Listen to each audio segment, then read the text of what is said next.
Hey guys, and welcome back to EQ Planes, and today I'll be unboxing Herpa Model's new An225. Now they have done releases of this before and in this livery as well.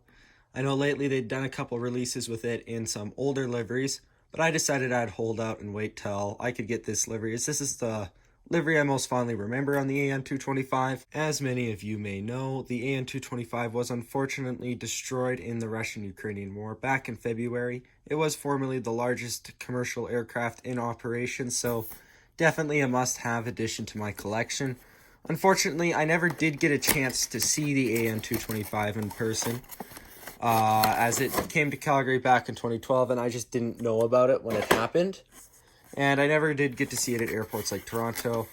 But yeah, I definitely would have loved to see it, and definitely hope to see a rebuilt version of the An225 sometime in the future. But for now, I'm going to take a look at what looks like a very good model. I've definitely seen good reviews of it out there before. If I could just seem to get it out of the packaging here. Here we go.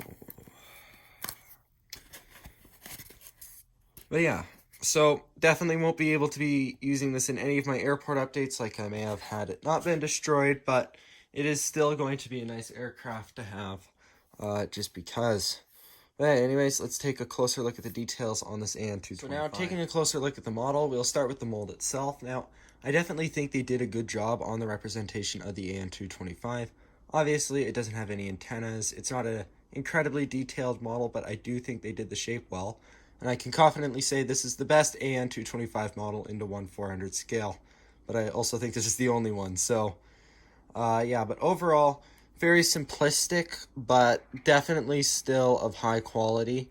I have no gripes with the model. When it comes to the paint scheme, I think they did do the paint a little dark on it, but overall, I think it's really good. It looks true to life. It's not something a lot of people would notice, but I do think the colors are just ever so slightly a little dark.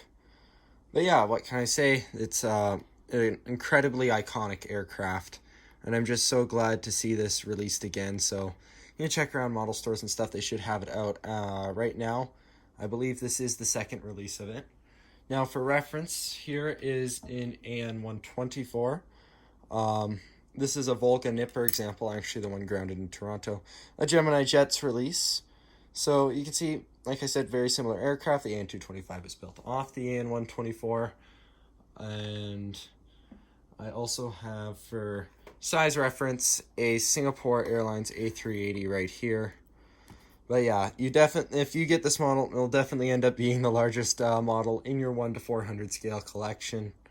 And definitely a really good pickup for really any av geek. You're not going to get an av geek who wouldn't like this model. So with that being said, relatively simple explanation of it, but I just wanted to be able to show this off in a video. Definitely have some exciting stuff for 2022. If you follow me on my Instagram, you'll know the next airport update will certainly be exciting. And yeah, without further, and like I said, thank you guys for watching. Hope to see you guys back next time.